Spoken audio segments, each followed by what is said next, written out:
welcome to week 7 of Revenants Hiatus. In the back half, can't believe it's happened that fast, and glad you could join me today for it. So yeah, these are questions submitted by readers of Revenants, my webcomic, which you can find at revenantscomic.com.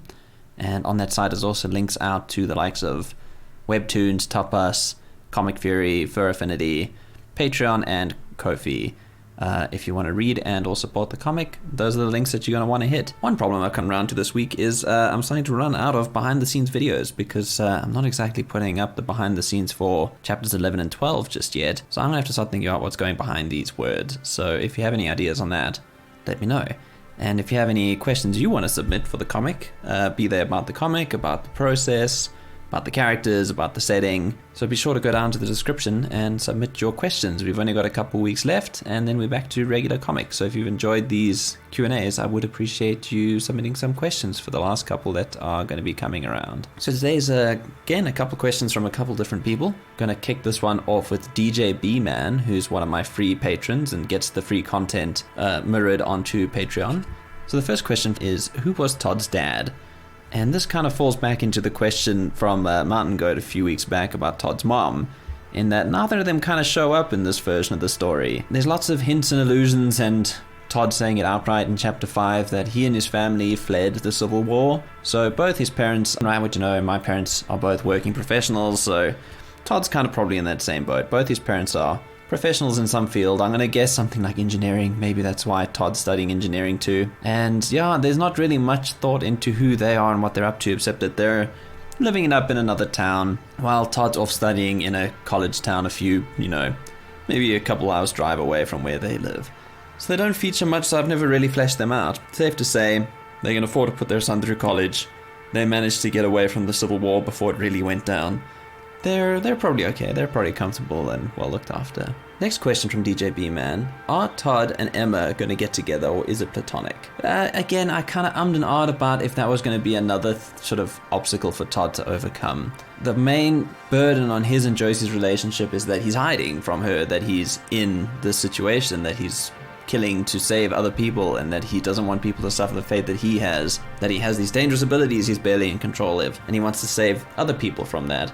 I never thought his relationship needed more strain outside of that. Like, Emma's a new member of the cast. If you compare this to my original version of the story in The Conspiracy, Emma's a new addition who wasn't there in the original, and it just so happens that she's a woman. And in this story, I didn't really want her to be someone who's trying to draw Todd away from Josie. Like, that was never her intention. She's maybe a little less monogamous than Todd. I think in the story, for the sake of the story, Todd and Josie are quite monogamous and happy together, and it never really needed to be tested for this story to make sense. A couple scenes left on the cutting room floor where Emma was a bit more flirtatious, and it never kind of felt right for her character. Like, it never sat well, in that she's actually a little bit more irritable with Todd than anything, because he's always sort of bumbling his way through, his job, what he's doing with Revenants. So it's always a little, almost more antagonistic than anything. They're like work colleagues. They're not friends. They're not they don't have a lot in common outside of their shared sort of traumatic background, and that goes for the whole cell. Like, everyone's got their own trauma they're carrying around, and that's kind of all they have in common with one another. So their relationships, I don't think, ever really will progress further than colleagues. Might be some of that Band of Brothers thing where they're gonna fight alongside each other and get to sort of almost a familial thing maybe down the line, but yeah, no, I don't think Emma's ever gonna be that sort of temptation for Todd to lure him away from Josie or anything. It never really sat right in the story, and it never really kind of worked for her character. She was always a bit more of the devil on his shoulder to Josie's angel. So the next question is from Akura, and their question is, will the other Revenants teams be revealed in the upcoming pages? This is another thing I ummed and ahed about. Like, do we see part of the greater Revenants operation facilities? I sort of hint very vaguely at the fact that, the team we're following is Renard Central. Like, they positioned in the middle of town. They've been given a few operations to do within the city that's sort of, not huge, so there's probably not a lot of other cells in operation in the area, but it is a tactically important place within the Civil War before the setting, and now sort of in this clandestine, almost Cold War between the new government and factions within the old government and Pisalir and all these different groups that sort of have an interest in what Project Incunabula has created. and really sort of set the spark going here. So while there are lots of hints to there being other cells, they don't directly affect the story until maybe at the very end we start seeing hints of the grander scale of Revenants, and I don't want to give too much away, but we will start finding out that there's more than just these 5 people going and killing people in this one small town in this one country basically. But again, the scope of the story didn't call for that, so I think someone mentioned will there be spin-offs. I think that was a couple weeks back. There's maybe room for that, but I don't feel that's anything I've needed or wanted to explore, aside from the fact that like it kind of feels like there's more out there affecting the story, and it doesn't always need to directly be in the story, basically. So Madash is back again. Lots of great questions from Madash every time. And another string that could probably be its own thing, so let's see. Maybe this becomes 2 episodes at this rate. What's the writing process been like for the story? Do you ever have to cut characters or scenes or content for the sake of writing? How did you know those cuts were necessary? I mean, for me, it was very much, I did have a vague idea of what I wanted the whole story to look like, especially built off the back of Conspiracy. And I did like an initial stream of consciousness write of the whole story. And it was just like, this happens, and this happens, and this character does that, and this other character does that, until it got like a nice, every single thought I could possibly have, I was down on paper. And then pretty much, I like working in a script. I know a lot of comic artists, there's a specific way to write for like, you know, Western comics, there's a traditional way to write it. But for me, a script always felt more natural because I did a little bit of script editing in Varsity. And they were using stuff like Celtex, and I was like, I don't want to use Celtex. So I just got a plugin for Google Docs that makes everything edit like a script. And it's literally you select something, you say, this is a character, this is an action, this is dialogue. And it makes it look right. And it's just, for me, that's the way my brain works. It's not necessarily the best way to do it, but it's the way my brain worked around it. Put that all into a slightly more organized script. Try not to go back and edit stuff as I go, like literally just write it down. I'll edit it at the end. Otherwise you keep getting bogged down and just like revising that first chapter within an inch of its life.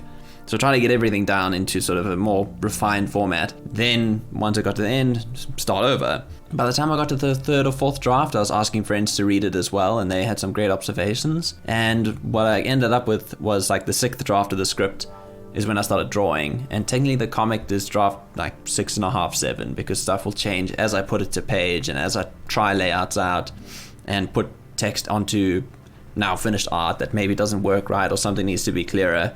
So it's an evolving process. In fact, I even do another edit when I try to go to print, because I've printed the first 5 chapters as a little sort of self-published run, and I'm doing it all again to get the next 5 chapters into a run for conventions in September.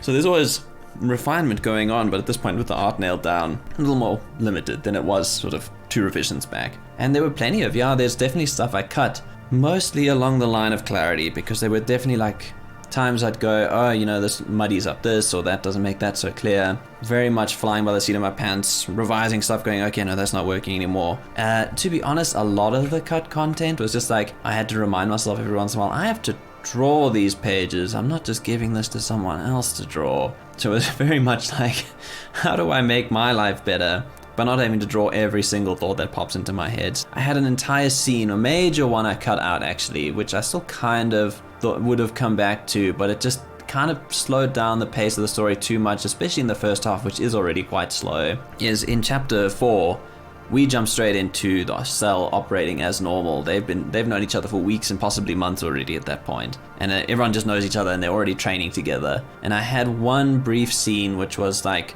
the team meets for the first time. They're all hanging around in the waiting room outside Max's office, and after his secretary leaves, who was named and everything, I think her name was Mary, and then we never see her again.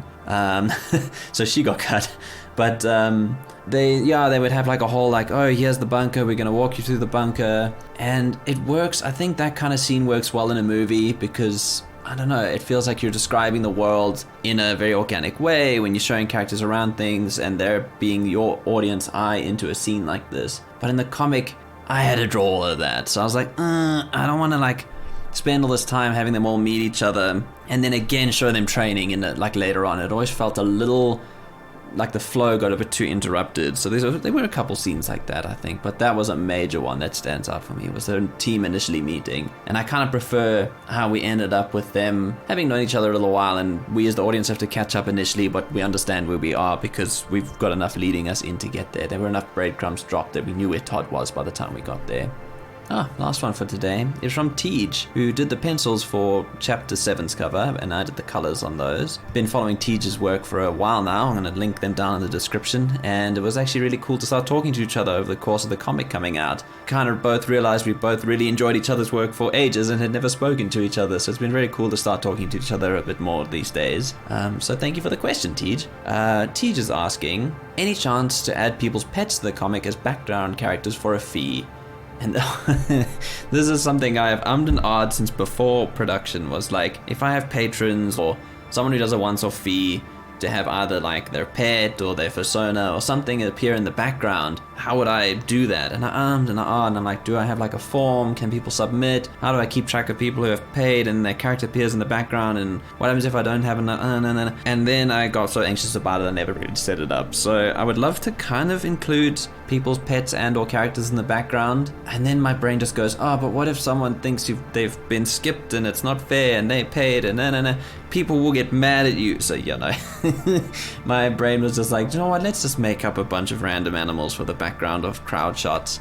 There are like the scenes at like the rock club, and there's another biggish crowd scene coming up that I'd love to kind of populate that way, but again, I'd love to have patrons, characters, and pets or something in the background, but I never quite found a way to manage it that seemed fair, that people wouldn't feel excluded or something like that. So I don't know, maybe I'll ask long-term patrons if they've got a character or two that like in the background, and they've certainly paid me well enough for several years at this point that maybe I should see if they would like a little shout out in one of those final scenes where there's a couple crowd shots coming up. Going back to drawing things, why did I write crowd shots into my comic?